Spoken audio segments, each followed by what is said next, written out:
It's 8:21.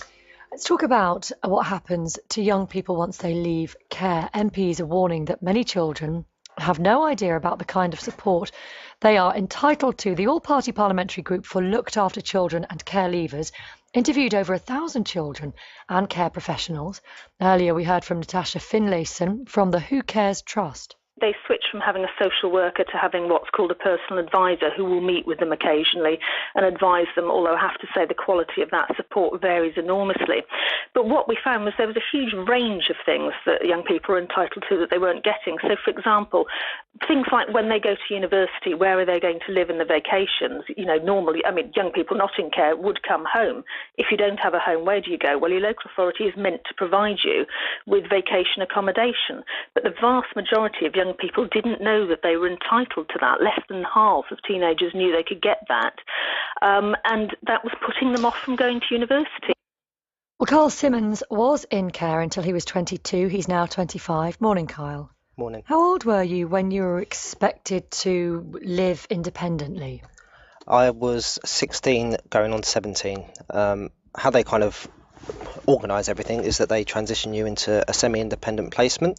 So you kind of have someone who is like a carer who really isn't that involved in like your day-to-day life. They kind of expect you to do everything like cook, clean, all those kind of things to prepare you for living on your own. So when I was 17, then I got my own flat. Yeah, that's still a pretty young age, isn't it? Yeah, correct. Yeah. How did that go? Terribly. Oh. In fact, yeah. When I was transitioning from 16, 17, my social worker that you have when you're younger, you don't have that anymore. And as Natasha was saying earlier, you get a PA, a personal advisor.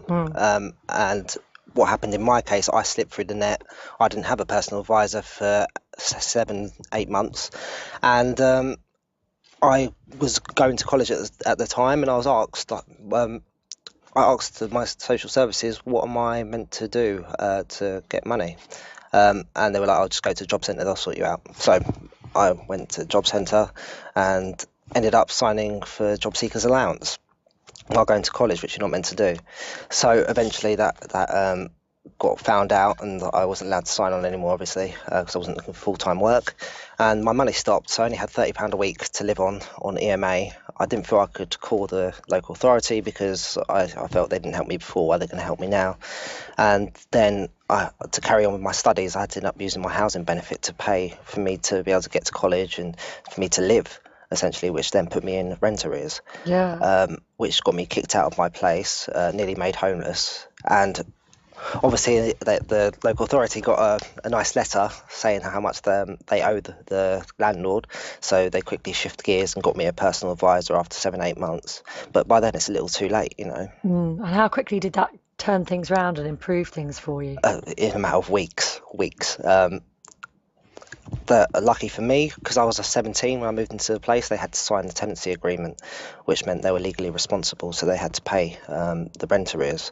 But obviously they weren't happy to do that, and would not acknowledge that it was their fault that I was without a personal advisor for so long to inform me of the information that I need to be informed of. Yeah. So, when I did get a PA, he was a fantastic person. Was very informative, knew everything about legislation, entitlements, and he informed me of the best way to go. And luckily I wasn't made homeless, and I was able to carry on with college, and I came out with college with top marks. So it was a very interesting blip in my life. It sounds so obvious, doesn't it, that if everyone has access to someone like this, it's almost like a kind of godparent figure who can help and guide you, then it will solve a whole lot of problems. Exactly. And these people, they're put under so much pressure, these PAs. They can have caseloads of 30, 40 young people. And it's how do you divulge your time to all these people? It'd be like having parents with 40 kids. It'd be impossible. It'd be madhouse. So they need to work out a way of lowering the caseloads of PAs so they can give their time more efficiently to the young people. Obviously, young people that have someone to look after them, their interests, and give them the information and can spend more time with them, the more successful they're going to be. Yeah, okay, thank you very much. That's Carl Simmons, who had experience of care himself. Just a quick word from the Department for Education.